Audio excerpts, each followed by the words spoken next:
Donc là, grosse nouveauté, la gamme Freeride Rossignol qui est complètement été revisitée avec une nouvelle histoire en fait. Maintenant, ça s'articule autour de Ride Free.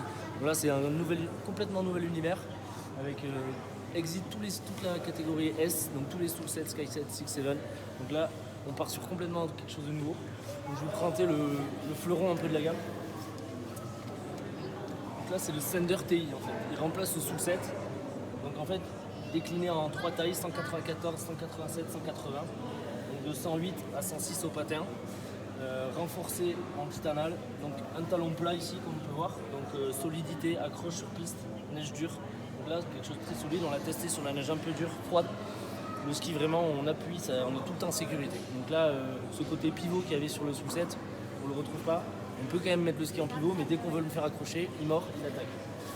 À savoir que le noyau va plus haut aussi en spatule, donc du coup le ski travaille beaucoup plus haut. On a quand même voilà, un ski qui renvoie, donc là très sport. Donc attention, il faut surveiller ce ski parce que c'est la paire de skis sportifs pour envoyer toutes conditions en 106 au patin.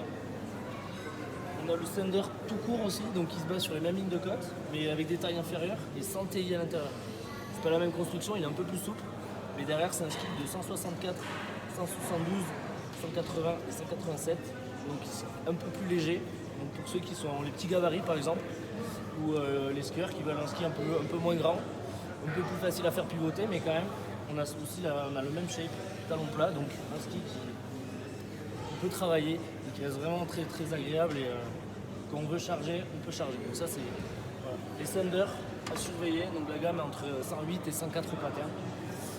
Ensuite le fleuron. Sur le segment All Mountain, donc là on est sur un 94 au patin. Donc là c'est l'Escaper. Pareil, on retrouve un petit peu un talon plat, un rocker en spatule.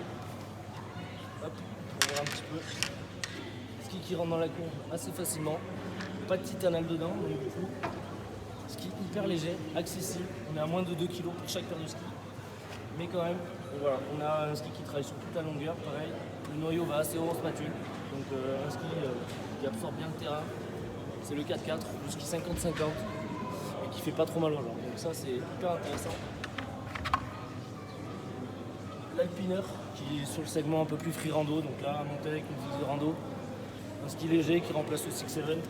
Il y a du flex. Donc là c'est un ski super léger pour faire un peu de montagne, pour les petits gabarits qui veulent un ski hyper light.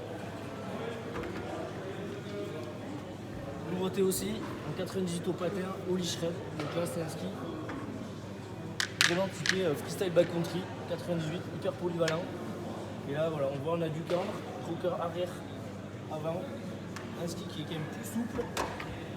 C'est vraiment, hop, on voit, le ski il rebondit, donc vraiment le truc pour jouer partout, sauter, bord de piste, faire les 3-6, aller dans le snowpark, dans la poudreuse, on peut vraiment tout faire, il pardonne beaucoup. Donc vraiment le ski pour s'amuser pour les jeunes.